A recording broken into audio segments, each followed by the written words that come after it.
Приветствую.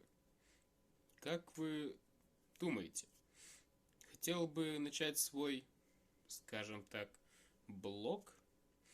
Думаю, начать ремонт у себя в гараже и, соответственно, по всему дому.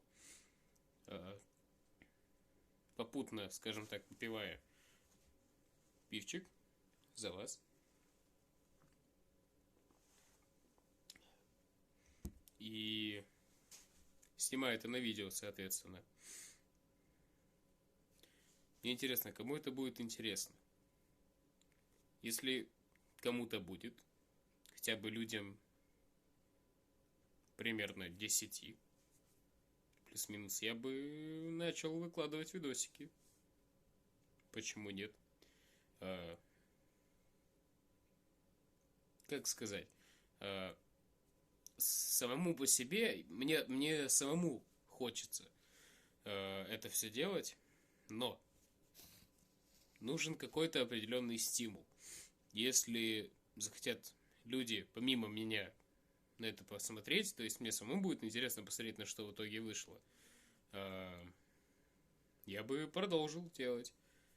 Я и так продолжу это делать, понятное дело, но почему бы на этом, скажем так, не заработать, или почему бы не показать людям, Excuse me, boss. You have a text message. Сообщение. Почему бы не показать людям, что я, допустим, сделаю в данный момент, или, не вкладывая почти никаких средств, что у меня конкретно есть. Я по факту, чтобы объяснить конкретно, у меня, допустим, есть сейчас 4 мешка цемента и около 8 мешков, может, чуть больше песка. То есть, плюс-минус я могу залить около 10 квадратов стяжки, и то не факт. То есть, это стяжка, это у меня есть пару квадратов линолеума. То есть, я бы сделал ремонт в подвале. Я бы хотел, чтобы люди на это посмотрели. Я человек не то чтобы понимающий что-то в стройке. Хотел бы что-то кому-то либо подсказать. Может, что-то кто-то бы мне подсказал. И плюс у меня какая-то лень ушла бы из моей жизни, скажем так.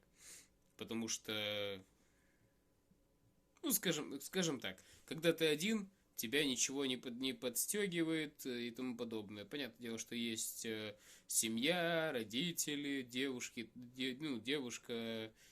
тыры-пыры и тому подобное, которые тебя могут подстегнуть к этому.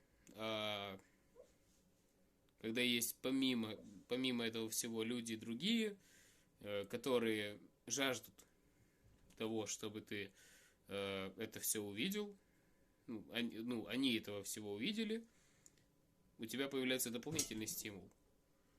Так что интересно будет посмотреть, кому бы это стало интересно, а вдруг стрельнет на ютубе, как какой-нибудь Стас Аскет, например. Почему нет? Только я, не отрекся от всего, скажем так, человеческого в пределах разумного. Так что буду рассылать по друзьям, знакомым, наверное. И то не факт. Вдруг куда-то это все пойдет, кому-то будет интересно и так далее. Так что будем посмотреть, как говорят в Одессе.